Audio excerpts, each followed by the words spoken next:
Le bruit ne s'arrête jamais. Même ici, au sommet de la spire, à 3000 mètres au-dessus de la crasse, le sol vibre contre mes bottes. Je porte mes magnoculaires à mes yeux, les lentilles cliquent et zooment sur la fourmilière en bas. Je cherche une erreur, juste une seule. Je balaie les rangs des ouvriers qui marchent vers les manufactorias. 10 000 têtes chauves, 10 000 tuniques grises. Pas un pas de travers, pas un regard vers le ciel. L'ordre parfait. Je baisse les jumelles. Mes mains sont gantées de cuir blanc, immaculé, et je serre la rambarde en fer froid jusqu'à ce que le cuir crisse sous la pression. Le ciel est couleur de pu, une échymose jaune et violette qui appuie lourdement sur le sommet de mon crâne. Je prends une inspiration, mais l'air filtré a le goût du métal recyclé et de la poussière d'os. Je recrache par terre. Rien n'a de goût. Le cardinal Valerius parle depuis 2 heures. Sa mâchoire inférieure est un implant chromé qui claque sèchement à chaque syllabe, résonnant dans la nef immense. « La souffrance est une monnaie », dit-il. L'empereur dépense nos vies pour acheter la galaxie. Je suis assis au premier rang. Devant moi, sur la table de banquet en marbre noir, mon repas est servi. Un cube parfait de pâte nutritive beige, lisse. Je prends ma fourchette en argent et je pousse le cube à gauche, puis à droite. Il laisse une traînée grasse sur l'assiette, seule trace de désordre dans ce monde symétrique. À ma droite, le Magos Biologie 8 corps ne mange pas. Ses mécadendrites s'agitent doucement, huilant ses propres jointures, et il me fixe avec ses 3 lentilles optiques rouges qui ne clignent jamais. Je sens une pression monter dans ma gorge, une envie violente de renverser la table, de briser cette perfection insupportable. Sous la nappe de velours, ma main gauche se ferme. J'enfonce mes ongles dans ma paume, fort. Je sens la peau se déchirer. La douleur est une piqûre nette, chaude, électrique. Je ne relâche pas la pression. Le cardinal continue de drôner et mon visage reste un masque de pierre, mais sous la table, mon poing est une boule de feu. C'est la seule chose vraie dans cette cathédrale. Je suis seul dans mes quartiers. La pièce est remplie d'art que je déteste, des statues de héros morts qui me regardent avec des yeux blancs et vides. Le silence est oppressant, seulement brisé par le tic-tac d'une horloge antique. Je marche vers mon bureau en obsidienne et je retire mon gant gauche. La paume est marquée de 4 croissants de lune rouge, incrustés dans la chair pâle. Le sang a séché, formant une croûte noire. Ce n'est pas assez. Je saisis le stylet de correspondance, une tige d'acier effilée comme une aiguille. Je la pose sur la pulpe de mon pouce intact. Je n'hésite pas. J'appuie. La peau résiste une seconde, élastique, puis cède avec un bruit humide minuscule. Une perle rouge jaillit, parfaitement ronde, brillante. Elle capture la lumière des lampes à gaz, tremblant, vivante sur ma peau morte. Je la porte à mes lèvres. Le goût est ferreux, salé, violent. C'est une explosion de saveurs dans un monde de carton. La porte s'ouvre brusquement. C'est mon sénéchal, Titus, un homme vieux, voûté par des décennies de courbettes. Il s'arrête net en me voyant le pouce à la bouche. Il voit le stylet sur la table, la tache minuscule sur le marbre. Ses yeux s'écarquillent. « Seigneur, vous saignez. » Je cache ma main derrière mon dos. Un mouvement trop rapide, coupable. « Un accident, Titus. Je taillais une plume. » Titus ne bouge pas. Il regarde le stylet en acier. Il n'y a pas de plume dans la pièce. Le cardinal s'inquiétait, dit-il lentement, sa voix tremblant légèrement. Il a remarqué votre agitation pendant l'office. Il demande si votre foi a besoin d'être fortifiée. C'est une menace, je le sais, il le sait. Je m'approche de lui et je sens l'odeur de sa peur, une odeur aigre de sueur froide, c'est délicieux. Je souris, un sourire qui montre trop de dents. Dis au cardinal que je n'ai jamais été aussi lucide, Titus. Dis-lui que j'ai enfin trouvé une couleur qui me plaît. Titus recule d'un pas, terrifié sans savoir pourquoi, et fuit presque la pièce. Je regarde la porte se fermer. Je regarde mon pouce. La plaie se referme déjà.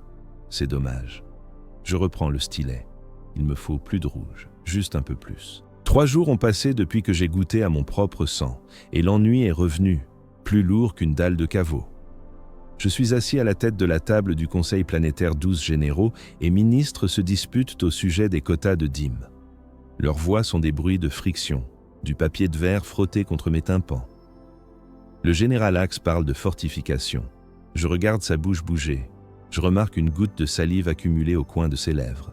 Elle brille sous les néons froids. Je fixe cette goutte. Je n'écoute pas un mot de sa stratégie de défense. Je veux seulement savoir quand la goutte va tomber. Elle tombe. Elle s'écrase sur son col rigide. Personne d'autre ne l'a vue. Je ressens une envie soudaine, irrationnelle, de rire. Je me lève brusquement. La chaise racle le sol en pierre avec un hurlement strident. Le silence tombe instantanément. « La séance est levée », dis-je. Je ne leur laisse pas le temps de répondre. Je sors. Je marche vite vers mes appartements privés, mes pas claquant comme des coups de feu dans les couloirs vides. Titus m'attend devant la porte blindée. Il tient une caisse en bois noir, scellée par des verrous génétiques. Il tremble. Ce n'est pas la caisse qu'il fait trembler, c'est ce qu'elle dégage, une odeur. Pas l'encens rance de l'ecclésiarchie, ni l'ozone des machines. Ça sent le fruit mûr, la viande tiède, le musc. C'est une odeur qui n'a pas sa place sur ce monde de cendres. Le libre marchand a livré ceci, Seigneur, murmure Titus, en tenant la boîte à bout de bras comme si elle était radioactive. Il a dit que c'était de l'art pré-impérial. Je lui arrache la boîte des mains. Le bois est chaud au toucher.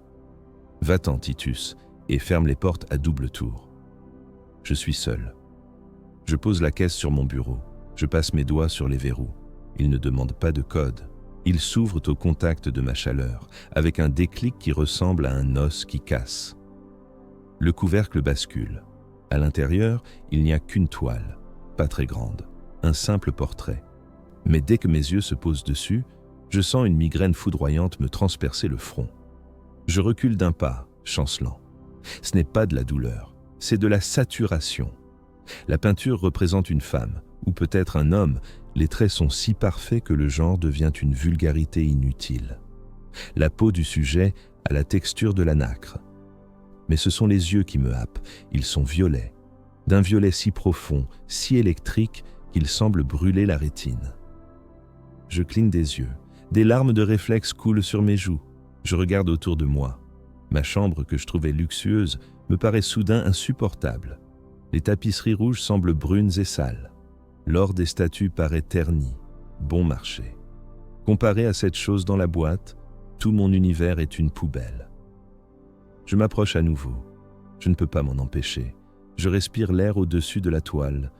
L'odeur est enivrante, sucrée, presque écœurante. Je tends la main.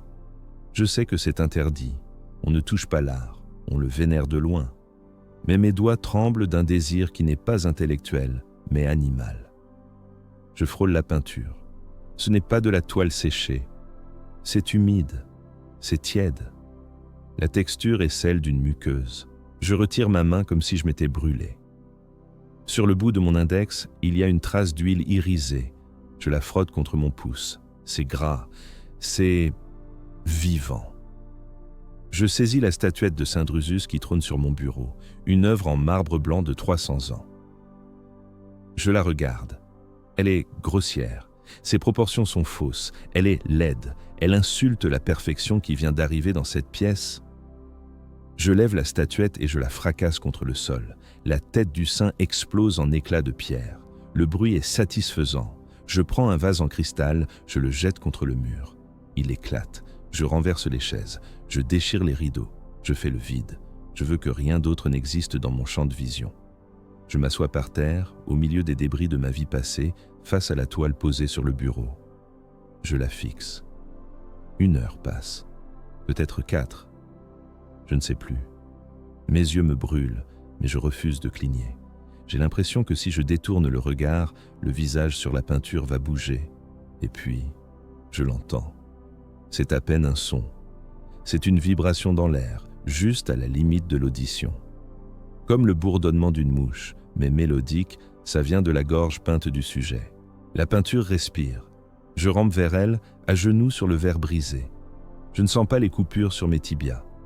Je m'approche jusqu'à ce que mon visage soit à quelques centimètres de la toile. Je murmure « Qui es-tu » Les lèvres peintes ne bougent pas, mais la voix résonne directement dans la base de mon crâne, liquide et chaude. Je suis ce qui te manque. Je commence à pleurer. Non pas de tristesse, mais de soulagement. Le gris a disparu. Le monde est enfin en train de s'allumer. Je me réveille, mais je n'ai pas dormi. Le sommeil est une perte de temps, une petite mort vulgaire qui m'empêche de sentir. Je suis allongé sur le sol de mes quartiers. Les éclats de verre du vase que j'ai brisé hier sont toujours là. Je roule sur le côté. Un morceau de cristal s'enfonce dans mon épaule. Je devrais grimacer. Au lieu de cela, je ferme les yeux et je me concentre. La douleur n'est pas une alerte, c'est une information. C'est un signal électrique qui remonte mes nerfs, vif, brillant, immédiat. C'est délicieux. Je me relève. Mes sens ne sont plus les mêmes. Ils ont mué. Je sors sur le balcon. Le bourdonnement de la cité, ce bruit de fond insupportable qui me rendait fou il y a une semaine, a changé. Ce n'est plus un bruit. C'est une texture. Je peux entendre la friction des pistons dans les usines à 10 km de là. Je peux distinguer le crissement des pneus d'un transporteur de minerais. Je peux entendre le battement de cœur d'un serviteur qui nettoie la balustrade à 50 mètres. C'est comme si quelqu'un avait retiré le coton de mes oreilles et amplifié le monde à un volume maximum. C'est écrasant. C'est magnifique. Titus entre. Il porte mon petit déjeuner. Je l'entends arriver bien avant qu'il n'ouvre la porte. J'entends le sang pomper dans ses carotides. J'entends le frottement de sa peau sèche contre le tissu synthétique de sa livrée. Le bruit est si fort que j'ai envie de vomir. Il pose le plateau. « Votre caféine, Seigneur ». Sa voix est un coup de tonnerre. Je porte mes mains à mes oreilles. « Moins fort, Titus. Par le trône. Pourquoi hurles-tu » Il me regarde, effrayé, les lèvres tremblantes. Il a chuchoté. Je le sais. Mais pour moi, c'était un cri. Je saisis la tasse. La porcelaine est rugueuse contre mes doigts. Je sens chaque imperfection microscopique de l'émail. Je porte le liquide à ma bouche. C'est bouillant. Normalement, je l'aurais reposé. Mais là, la brûlure sur ma langue est une couleur. C'est un rouge vif qui explose dans ma tête. J'avale, la chaleur descend dans mon œsophage comme du verre pilé. Je souris. Titus recule, horrifié. Il voit les larmes couler de mes yeux, mais il voit aussi mon sourire. Il ne comprend pas que je ne souffre pas. Je vis. Je descends dans les jardins intérieurs du palais. C'est un endroit stérile, fait de plantes génétiquement modifiées pour ne jamais faner. Avant, je trouvais ça ennuyeux. Aujourd'hui, je vois les nervures sur les feuilles. Elles pulsent. Je m'approche d'un rosier de Terra, une espèce rare aux épines noires. Je tends la main. Je n'hésite pas. Je serre la tige. Les épines perforent mon gant, puis ma peau. Le sang coule. Je regarde le rouge se mêler au vert de la plante. Le contraste est d'une beauté si violente que je dois m'appuyer contre le mur pour ne pas tomber. Un garde passe. Il porte une armure de plate cérémonielle. Le bruit de ses bottes est une percussion rythmique. Clang, clang, clang. Ça me donne envie de danser. Je me retiens. Pas encore. Il ne comprendrait pas encore. Je retourne dans mes quartiers. La peinture est là. Elle m'attend. Je m'assois devant elle. Les yeux violets me fixent. Il semble satisfait. Je retire ma chemise. Je prends un éclat de miroir brisé sur le sol. Je le tiens au-dessus de mon bras gauche. Je trace une ligne. Doucement. La peau s'ouvre. Ce n'est pas de la mutilation, c'est de la calligraphie. Je trace une autre ligne, puis une courbe. Je dessine sur ma propre chair ce que je ressens à l'intérieur. Le sang coule chaud sur mon flanc. L'air froid de la pièce pique la plaie ouverte. Le mélange du chaud et du froid, de l'intérieur et de l'extérieur, me donne le vertige. Je commence à fredonner. Une mélodie sans parole, calquée sur le rythme de ma propre douleur. Soudain, je m'arrête, je regarde mon œuvre inachevée. Ce n'est pas assez. C'est trop silencieux. Je veux partager ça. Je veux que d'autres entendent cette musique. J'appuie sur le bouton de l'intercom. « Titus », dis-je. Ma voix est rauque, chargée d'une émotion qu'il prendra pour de la fièvre. Fais venir les musiciens ce soir. Et le sculpteur de chair dis-leur que le gouverneur a une nouvelle vision pour l'esthétique de la cour. Je relâche le bouton. Je regarde mon bras sanglant. Ce soir, nous allons jouer une symphonie et je serai le premier instrument. Le banquet a commencé il y a 3 heures et la salle de bal ne ressemble plus à ce qu'elle était. J'ai fait remplacer les lumières blanches, cliniques, par des lampes à gaz teintées de pourpre. L'air est lourd, saturé de parfums que j'ai fait importer illégalement des mondes frontaliers. ambre noire, orchidées carnivores, musc de bête. Les invités toussent un peu au début, étouffés par l'épaisseur de l'atmosphère, mais bientôt, leurs pupilles se dilatent, la chaleur monte. Je suis assis sur mon trône, mais je ne porte plus mon uniforme rigide de gouverneur. Je suis drapé dans une soie si fine qu'elle est presque liquide, laissant deviner les bandages frais sur mes bras et mon torse. Je vois les regards des nobles se poser sur moi. Ils sont choqués, oui, mais ils sont aussi fascinés. Ils voient la vie vibrer sous ma peau, ils voient que je ne suis plus une statue grise comme eux. J'ai ordonné aux musiciens de jouer plus fort, beaucoup plus fort. Les violoncelles grincent comme des os qui frottent, les tambours battent un rythme irrégulier, syncopé, qui imite la panique d'un cœur humain. Au début, ils jouaient timidement. Je suis descendu de l'estrade. J'ai pris l'archet du premier violon, je l'ai cassé en deux. « Jouez avec vos tripes », ai-je murmuré à son oreille, assez près pour lécher la sueur sur sa tempe. « Si vous ne saignez pas sur votre instrument, vous ne jouez pas. » Il a recommencé. Ses doigts tremblent, mais la musique a changé. Elle est devenue frénétique, désespérée. Je me déplace parmi les invités. Le général Axe est là, raide dans son uniforme. Il regarde une jeune comtesse avec une faim qu'il n'ose pas admettre. Je m'approche de lui, je pose une main sur son épaule. Je sens la tension de ses muscles. « Pourquoi te retenir, Axe ?» Je lui chuchote. « L'empereur ne nous a pas donné des désirs pour que nous les étouffions. C'est une insulte à la création. » Il transpire. Il regarde la comtesse. Il regarde le vin qui coule à flot. Pour la première fois, je vois la fissure dans son armure. Je fais un signe. Les serveurs entrent. Mais ce ne sont pas les serviteurs lobotomisés habituels. Ce sont de jeunes hommes et femmes, choisis pour leur beauté, vus nus, simplement peints d'or et d'argent. Ils portent des plateaux chargés de fruits exotiques, de viande saignante, de drogues douces en poudre scintillante. Un murmure parcourt la salle. C'est un scandale. C'est une abomination. Et personne ne part. Une femme, Lady Vespera, s'approche d'un plateau. Elle hésite. Elle regarde autour d'elle, cherchant une désapprobation qui ne vient pas. Elle prend un fruit bleu gonflé de jus. Elle mord dedans. Le jus coule sur son menton, tachant sa robe blanche. Elle ne s'essuie pas. Elle rit. Un rire nerveux, aigu, qui se brise en un gloussement de plaisir pur. C'est le signal.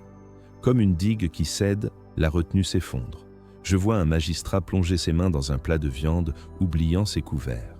Je vois deux jeunes nobles s'embrasser férocement au milieu de la piste de danse, indifférents au regard. L'air devient électrique. La musique monte encore, stridente, insupportable pour des oreilles normales. Mais ici, ce soir, personne n'est normal. Nous sommes tous en train de devenir autre chose. Je retourne vers mon trône, mais je ne m'assois pas. Je monte sur la table. Je renverse les calices. Le vin rouge se répand comme une mer de sang sur la nappe blanche. Je lève les bras. Les bandages se défont légèrement, révélant les lignes rouges que j'ai tracées sur ma peau. « Regardez-moi !» Je hurle, ma voix couvrant la cacophonie. « Regardez ce que nous sommes vraiment. Nous ne sommes pas des rouages. Nous sommes de la chair. Nous sommes du nerf. Nous sommes du désir. » Ils me regardent. Leurs visages sont déformés par l'ivresse et l'extase naissante. Ils ne voient plus un fou. Ils voient un prophète. Ils voient la seule personne qui a osé dire que l'impérium est une prison grise et que la clé est cachée dans nos propres corps. Je descends de la table et je saisis la main de Lady Vespera. Sa peau est brûlante. « Viens, dis-je, ce n'est que le début. J'ai préparé une pièce au sous-sol, loin des yeux des prêtres. Là-bas, nous n'aurons plus besoin de musique pour crier. » Elle me suit, d'autres suivent. La procession quitte la lumière pour descendre dans les ténèbres, non pas avec peur, mais avec une avidité terrifiante. Le sous-sol n'est plus un sous-sol. C'est une cathédrale inversée, creusée dans la roche brute sous le palais, loin des regards moralisateurs de l'ecclésiarchie. Ici, les murs ne sont pas couverts de pierres froides, mais de soie tendue, couleur de chair meurtrie. L'air est lourd, humide, vibrant d'une chaleur qui ne vient pas des générateurs.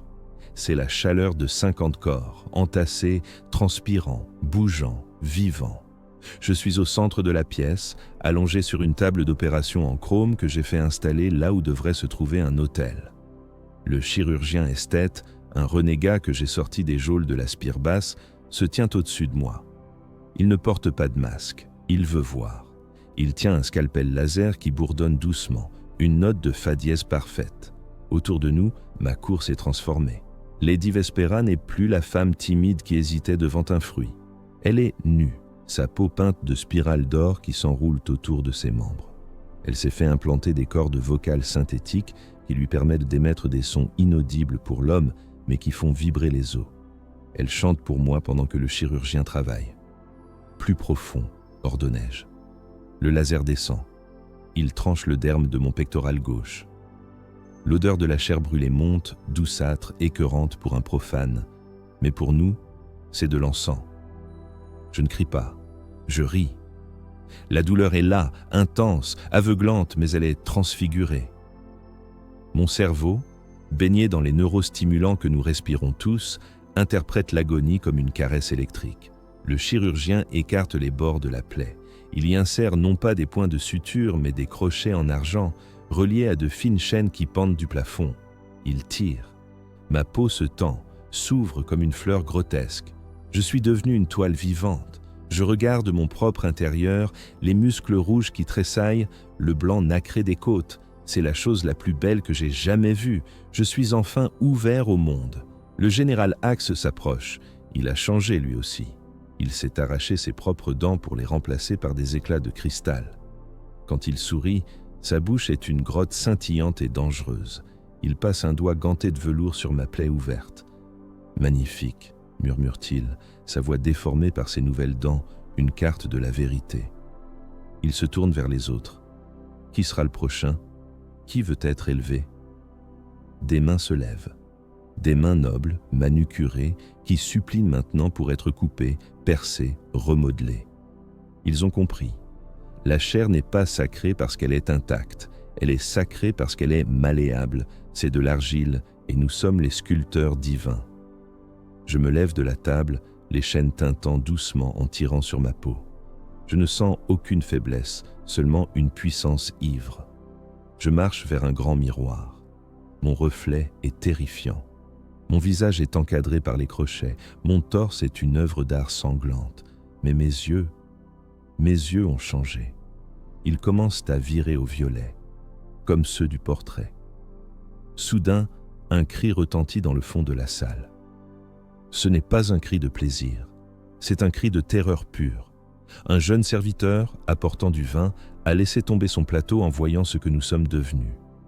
Il recule, les yeux écarquillés, tremblants. « Hérésie », balbutie-t-il. « Par le trône, c'est de l'hérésie. » Le mot flotte dans l'air, froid et dur. Il casse l'ambiance, la musique s'arrête, Vespera cesse de chanter. Axe se tourne vers le garçon, le cristal de ses dents crissant. Je m'avance. Les chaînes cliquettent. Je pose ma main sanglante sur l'épaule du garçon. Il pleure. « Hérésie » dis-je doucement. « Non, mon enfant. L'hérésie, c'est de nier ce que nous sommes. L'hérésie, c'est d'être gris quand on peut être ceci. » Je fais un signe à Axe. « Montre-lui, dis-je. Montre-lui que la peur n'est qu'un début. » Axe sourit. Il sort un couteau courbe de sa ceinture. La foule retient son souffle, non pas par horreur, mais par anticipation. Le garçon hurle, et pour la première fois, le son de sa terreur me semble incomplet. Il manque quelque chose, il manque de l'art. « Attends, dis-je. Je prends le scalpel des mains du chirurgien, je vais le faire moi-même. Il faut que ce soit parfait. » Le garçon ne crie plus. Il ne peut plus. Sa gorge est devenue un instrument que j'ai personnellement accordé. Il est toujours vivant, étendu sur la table de marbre au centre de la pièce, mais il n'est plus tout à fait humain. Il est devenu une offrande. Autour de nous, le festin a changé de nature. Il n'y a plus de fruits, plus de vin. La faim qui nous tenaille ne peut plus être rassasiée par de la matière inerte. Nous avons besoin d'émotions, nous avons besoin d'âme. Je regarde mes invités, ils sont méconnaissables. Vespera a cousu ses paupières pour ne plus jamais voir la laideur du monde extérieur, se guidant uniquement par l'odeur de la peur et du désir. Le général Axe a remplacé ses mains par des griffes chirurgicales. Ils rôdent autour de la table. Leurs mouvements sont fluides, prédateurs. Ils attendent ma permission. Ils attendent à la première bouchée.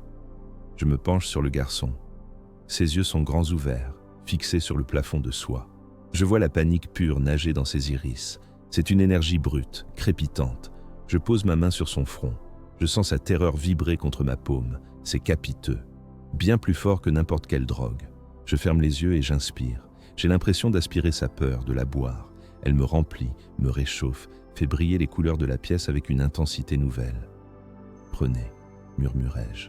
C'est le chaos. Axe plonge le premier pas pour tuer. Non. La mort est une fin, et nous ne voulons pas que ça finisse. Il plante ses griffes dans le bras du garçon, juste assez profond pour provoquer une douleur exquise, calculée. Le garçon se cambre. L'énergie de son agonie explose dans la pièce. C'est une onde de choc invisible qui frappe chaque personne présente. Les nobles gémissent de plaisir, ils se nourrissent de l'écho de cette souffrance. Je les vois se redresser, leur peau terne reprenant de l'éclat, leurs yeux brillants d'une jeunesse volée. C'est du cannibalisme psychique. Nous dévorons son essence pour combler le vide infini qui s'est ouvert en nous. Mais ça ne suffit pas. La peur s'épuise. Le garçon commence à s'éteindre, son esprit se brisant sous la charge. Je sens l'ennui revenir, rampant au bord de ma conscience, cette terrible fadeur grise qui menace de tout engloutir à nouveau. Il me faut plus. Il nous faut plus. Je me tourne vers la porte blindée du fond. Derrière, il y a les cellules de détention provisoire du palais. J'y ai fait transférer les gardes qui ont refusé de se joindre à nous, les serviteurs qui ont tenté de fuir, même quelques prêtres mineurs qui sont venus poser des questions. Ils sont des dizaines d'âmes pleines, juteuses, terrifiées. Je fais un signe à Vespera. Elle comprend. Elle se dirige vers le panneau de contrôle. Ses doigts aveugles trouvent les runes d'ouverture. « Ouvrez les vannes », dis-je. « Que le banquet commence vraiment. » Les portes s'ouvrent dans un chuintement hydraulique. On entend des cris, des prières confuses. Ils voient la lumière pourpre, ils sentent l'odeur du sang et de l'encens. Ils nous voient, et leur terreur est un raz-de-marée. Elle nous frappe de plein fouet. C'est si puissant que je dois m'agripper à la table pour ne pas tomber. C'est une symphonie de panique. Je commence à rire. Un rire qui n'est plus le mien. Il est trop grave, trop multiple. Je sens ma propre réalité se déchirer. Les murs de la pièce semblent s'étirer, respirer. Les ombres s'allongent et prennent des formes qui ne sont pas géométriquement possibles. Nous ne sommes plus tout à fait dans le palais. Nous avons invité quelque chose d'autre ici. Quelque chose qui nous regardait depuis le début et qui a maintenant très très faim. Je plonge dans la mêlée. Je ne suis plus un gouverneur, je suis une gueule ouverte, je suis un vortex. Je saisis un garde par la gorge. Il me frappe avec son gourdin, mais je ne sens rien. Sa violence n'est qu'une épice de plus. Je le regarde dans les yeux et je vois son âme se recroqueviller. Je vais la boire jusqu'à la dernière goutte, et après lui, un autre, et encore un autre, jusqu'à ce que nous soyons pleins, jusqu'à ce que nous soyons Dieu. Le calme est revenu. Mais ce n'est pas le calme vide d'avant. C'est le silence lourd et saturé d'après l'orage. La salle du banquet est jonchée de corps. Certains ne bougent plus, vidés de tout, simples enveloppes de viande abandonnées. D'autres, nos invités, rampent encore, gémissant, brisés mais vivants, réduits à l'état de bétail conscient. Je suis assis au sommet d'une pile de soieries tachées, contemplant le carnage. Je devrais ressentir du dégoût, je devrais ressentir de la honte. C'est ce que l'impérium m'a appris. C'est ce que le catéchisme nous martèle. Le corps est un temple, la vie est sacrée, l'ordre est divin. Je regarde une statue de l'empereur qui trône encore dans un coin de la salle, miraculeusement épargné par la frénésie. Il est sculpté dans de l'or pur, figé dans une pose éternelle de commandement stoïque. Son visage est lisse, sans expression. Parfait. Mort. Je me lève. Mes jambes sont instables, non par faiblesse, mais parce que le sol lui-même semble onduler sous mes pas. Je marche vers la statue. Je m'arrête devant elle. Je suis couvert de sang, le mien et celui des autres. Ma peau est une carte de cicatrices rituelles. Je suis une abomination. Et pourtant, je me sens plus proche de la divinité que ce morceau de métal froid ne le sera jamais. « Tu ne sens rien, n'est-ce pas ?» je murmure à la statue. Je pose ma main sanglante sur le pied doré de l'empereur. L'or est froid, inerte. Il ne réagit pas, il ne frémit pas, il ne juge même pas. Ils nous disent que tu nous aimes, continuai-je, ma voix montant dans les octaves, se brisant. Ils disent que tu souffres pour nous sur ton trône d'or, mais ta souffrance est silencieuse, elle est stérile, elle ne crée rien. Je frappe la statue du poing. L'impact résonne sourdement. Regarde-nous, nous avons créé de l'art, nous avons transformé la douleur en extase, nous avons brisé les limites de ta petite réalité grise. Je me tourne vers la salle Vespera Est là, accroupi près d'un noble mourant, caressant son visage avec une tendresse horrible. Axe polit ses griffes. Ils me regardent, ils attendent la parole de vérité. L'empereur est un mensonge, je hurle. Non, pire qu'un mensonge, c'est un anesthésiant. Il veut que nous soyons des pierres, il veut que nous soyons des rouages qui tournent sans jamais grincer, sans jamais crier, sans jamais jouir de notre propre existence. Je reviens vers la statue. Je la saisis à deux mains, je tire. La force qui coule dans mes veines n'est pas humaine. Le socle craque, le métal gémit. Je refuse d'être une pierre, je refuse d'être silencieux. Si la seule façon de sentir est de pécher, alors je serai le plus grand pécheur que cette galaxie ait jamais porté.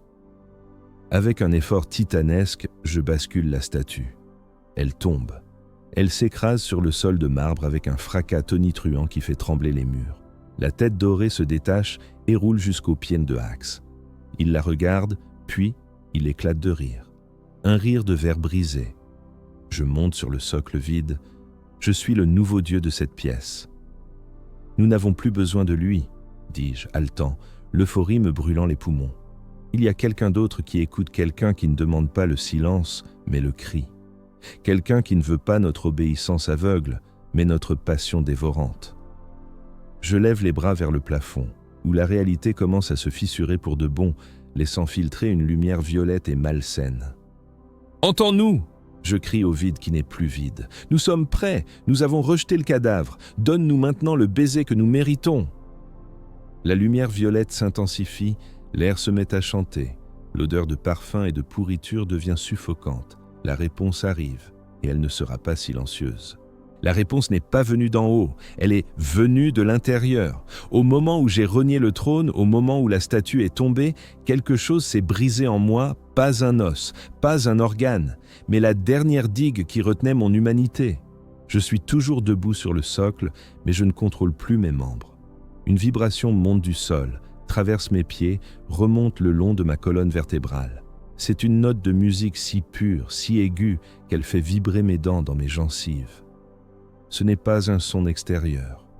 C'est la fréquence de mon propre système nerveux qui entre en résonance avec elle. La lumière violette qui baignait la pièce se condense. Elle ne flotte plus. Elle cherche. Elle s'enroule autour de moi comme une fumée solide, tiède, vivante. Je sens des doigts invisibles sur ma peau, des milliers de doigts. Ils caressent mes cicatrices, ils sondent mes plaies ouvertes, ils s'insinuent sous mes paupières. Je veux crier, mais aucun son ne sort. Ma bouche est grande ouverte, figée dans un rictus d'extase terrorisée. « Tu m'as appelé, petit prince », murmure une voix. Ce n'est pas une voix, c'est une sensation. C'est le goût du miel et du sang dans ma bouche, c'est l'odeur de l'ozone après la foudre. C'est la pression d'une main sur ma gorge. Soudain, la douleur frappe. Mais ce n'est pas la douleur que je connais. Ce n'est pas la coupure du scalpel ou la brûlure du feu. C'est une surcharge. Chaque terminaison nerveuse de mon corps s'allume en même temps. C'est comme si on versait de l'or en fusion dans mes veines. Je sens chaque cellule de mon corps se dilater, s'étirer, essayer de contenir une énergie qui est trop grande pour la chair mortelle. Mes os craquent. Je les entends se briser, se ressouder, changer de forme. Mes articulations se retournent, ma peau se tend jusqu'à la transparence. Je vois mes propres muscles tressauter sous l'épiderme, animés d'une vie propre. C'est insoutenable. Je devrais être mort 10 fois.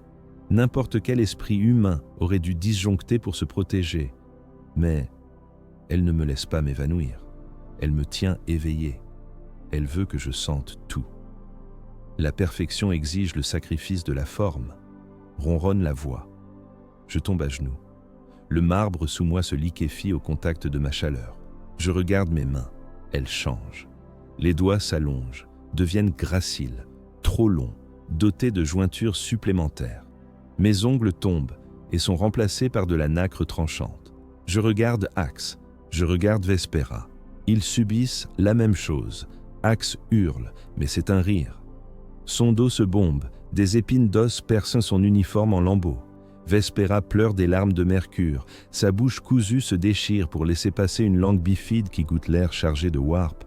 Nous ne sommes plus des hommes, nous sommes remodelés, le baiser de l'agonie. Sublime ne s'arrête pas, il s'intensifie, il atteint mon âme. Je sens mes souvenirs brûler, mon enfance grise, mes années d'ennui, mes devoirs, tout cela part en fumée. Consumé par un feu de joie euphorique, il ne reste que le maintenant. Il ne reste que cette seconde éternelle de transformation. Je sens quelque chose pousser dans mon dos, une pression terrible entre mes omoplates. La peau se déchire avec un bruit de soie mouillée. 2 membres nouveaux se déploient. Des ailes, des bras, je ne sais pas. Je sens l'air frais sur ces nouveaux appendices. Et c'est la sensation la plus érotique que j'ai jamais connue. Je me relève. Je suis plus grand, plus fort. Je vois le spectre électromagnétique. Je vois les âmes des survivants dans la pièce comme des petites flammes tremblantes. Je suis magnifique, je suis un monstre. Les deux sont la même chose maintenant. La présence se retire doucement, me laissant haletant, fumant, ruisselant de fluide nouveau. « Tu es à moi », dit la voix, s'éloignant comme une marée descendante. « Fais de ce monde mon jardin. » Je regarde mes sujets. Ils se relèvent, transformés eux aussi, bien que moindres. Ils me regardent avec une adoration absolue. Ils voient ce que je suis devenu. Un prince, un héros. Je lève ma nouvelle main. Elle brille d'une aura malsaine. Le gris est mort, dis-je. Ma voix est un accord harmonique, multiple, hypnotique. Il est temps de peindre le reste de la planète. Je me tourne vers la sortie. Les portes blindées ne sont plus un obstacle. Je vais sortir et je vais apporter ce don à tout le monde, qu'il le veuille ou non. Le palais n'est plus un palais, c'est un organisme. Depuis mon ascension, la réalité physique autour de nous a capitulé. La pierre a ramolli, prenant la texture de la viande. Les couloirs ne sont plus des passages, ce sont des œsophages qui pulsent, poussant les visiteurs vers le centre, vers moi. Les lustres ne sont plus en cristal, mais en cartilage lumineux qui goûte une sève sucrée et toxique. Je marche dans ce qui était autrefois la grande galerie. Les portraits des ancêtres ont disparu. À leur place, les murs sont couverts de visages vivants, fusionnés dans la maçonnerie. Ce sont les gardes, les prêtres, les serviteurs que nous n'avons pas tués, mais que nous n'avons pas jugés dignes de l'ascension. Ils sont devenus l'architecture. Leurs yeux bougent, suivant mes pas. Leurs bouches sont ouvertes, formant un chœur perpétuel de gémissements bas qui sert de musique d'ambiance. Chantez pour votre prince, dis-je en passant. Je passe un doigt griffu sur la joue d'un visage incrusté dans une colonne. Il frémit. La colonne entière frissonne de plaisir et de douleur. Oui, comme ça. Je n'ai plus de notion du temps. Est-ce que cela fait des jours, des années? L'extérieur n'existe plus. Les fenêtres donnent sur un ciel qui n'est pas celui de ma planète, mais un tourbillon de couleurs impossibles, de violets et de roses qui hurlent. Le warp a commencé à couler dans la réalité matérielle, utilisant mon palais comme point d'ancrage. Je m'arrête devant une grande salle. C'était la salle du conseil de guerre. Maintenant, c'est l'abattoir des sens. Le général Axe, ou la chose qu'il est devenu, une montagne de muscles et d'épines, orchestre un ballet grotesque. Des soldats de la garde planétaire capturés lors des premiers assauts sont préparés. On ne les tue pas. Oh non. La mort est un gaspillage. On les ouvre. On tire sur leurs nerfs comme sur des cordes de harpe. On réarrange leurs organes pour qu'ils puissent survivre à des choses qui devraient les tuer.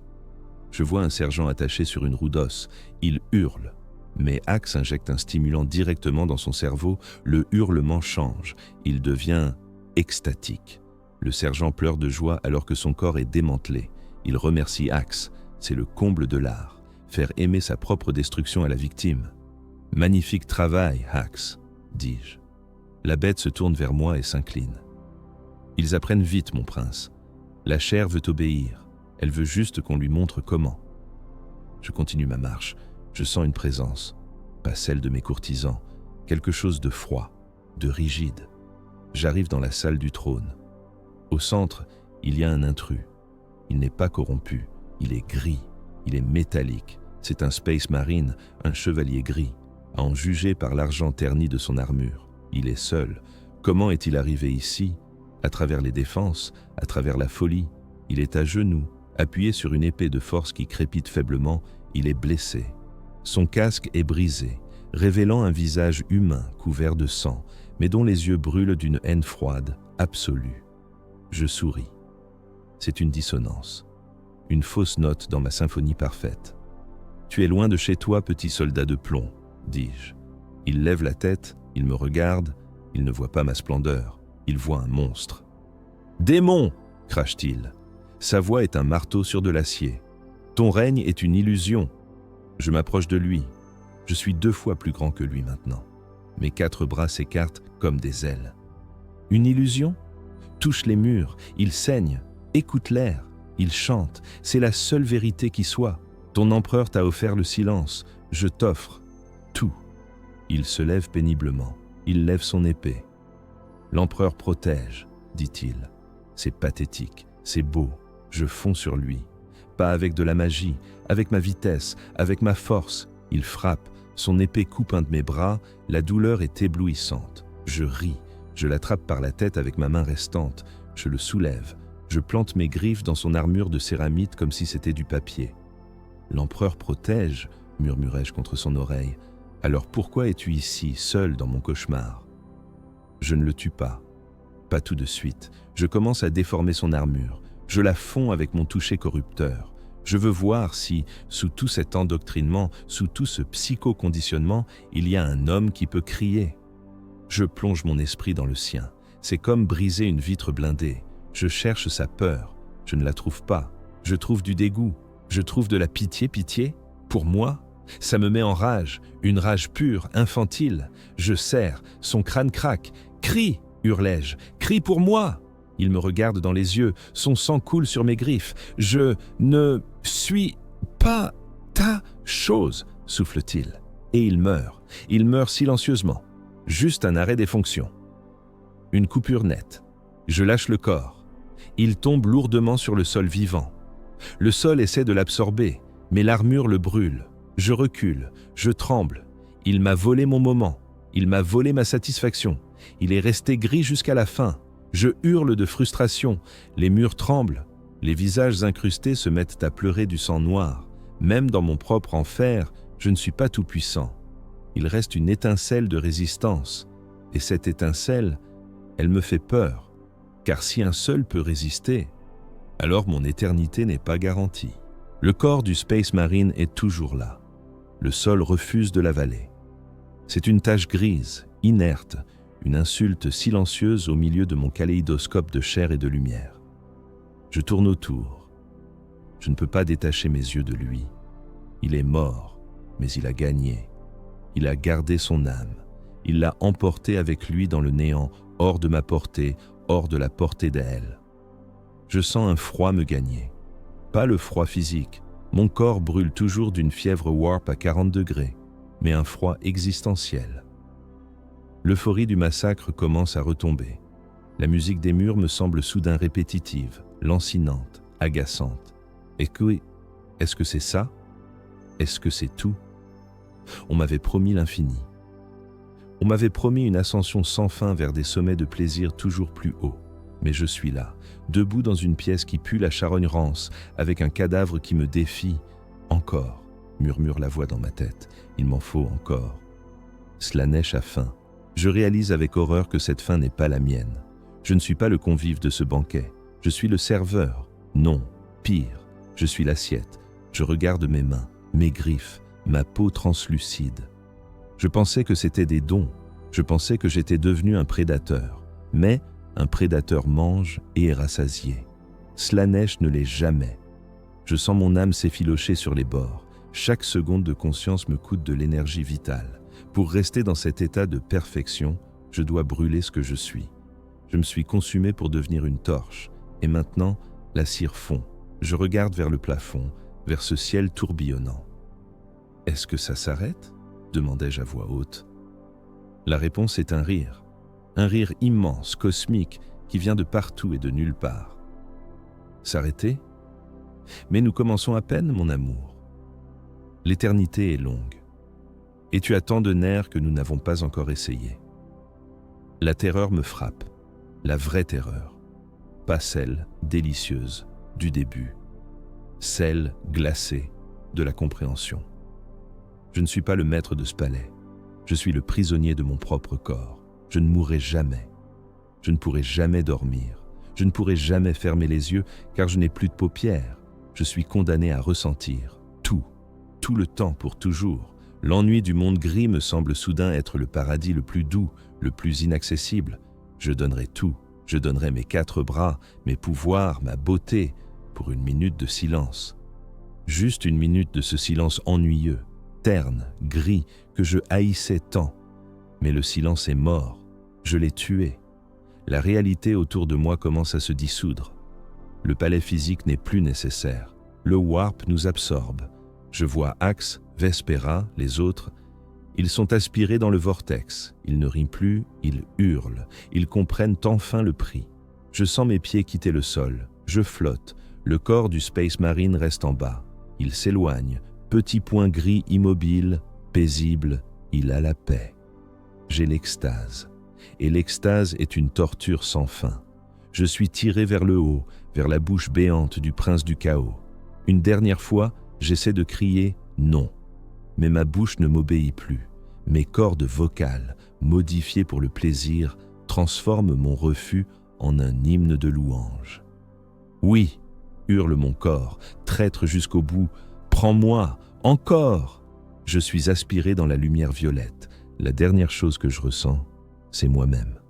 Je suis une note de musique tenue indéfiniment, une corde tendue jusqu'à la rupture, mais qui ne rompt jamais.